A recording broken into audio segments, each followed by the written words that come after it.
এই পৃথিবীতে মানুষ কত কিছু নিয়েই না ব্যস্ত। কেউ টাকার পেছনে ছুটছে, কেউ ভালোবাসার পেছনে, কেউ নিজের স্বপ্ন পূরণে রাত দিন পরিশ্রম করছে। কিন্তু এত ব্যস্ততার মাঝেও মানুষ সবচেয়ে বড় সত্যটাকেই ভুলে যায়। একদিন তাকে মৃত্যুর স্বাদ গ্রহণ করতেই হবে।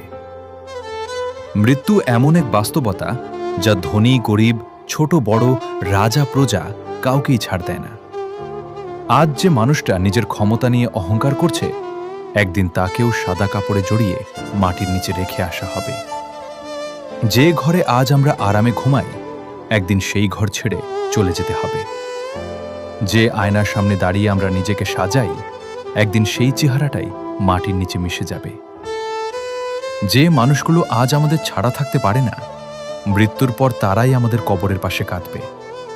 তারপর ধীরে ধীরে সবাই নিজ নিজ জীবনে ফিরে যাবে। শুধু আমরা একা পড়ে থাকব কবরের অন্ধকারে। কবর এমন একটি জায়গা যেখানে কোনো অভিনয় চলে না। সেখানে মানুষ তার আসল আমলের ফল দেখতে শুরু করে। যদি কেউ দুনিয়ায় আল্লাহকে ভয় করে চলে, নামাজ পড়ে, মানুষের সাথে ভালো ব্যবহার করে, হারাম থেকে বেঁচে থাকে, তাহলে তার কবর হবে শান্তিময়। আর যে ব্যক্তি গুনাহে ডুবে থাকে, নামাজ ছেড়ে দেয়, অন্যায় ও অহংকারে জীবন কাটায়, তার জন্য কবর হবে ভয়াবহ কষ্টের স্থান।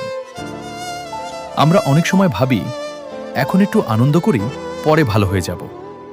কিন্তু কেউ কি জানে তার মৃত্যু কখন আসবে?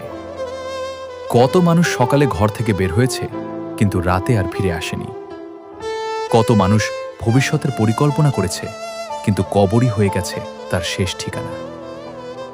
রাসূল সাল্লাল্লাহু আলাইহি ওয়াসাল্লাম আমাদের কবরকে বেশি বেশি স্মরণ করতে বলেছেন, কারণ কবরের কথা মনে পড়লে মানুষের হৃদয় নরম হয়, গুনাহ থেকে দূরে থাকতে ইচ্ছে করে, আর দুনিয়ার অহংকার ভেঙে যায়। আজ আমরা মোবাইল, দুনিয়া, সম্পর্ক আর আনন্দ নিয়ে এত ব্যস্ত যে নিজের আখিরাতের কথাই ভুলে গেছি। কিন্তু মনে রেখো, একদিন এই মোবাইল থাকবে, এই ফেসবুক থাকবে, এই পৃথিবী থাকবে, শুধু আমরা থাকব না।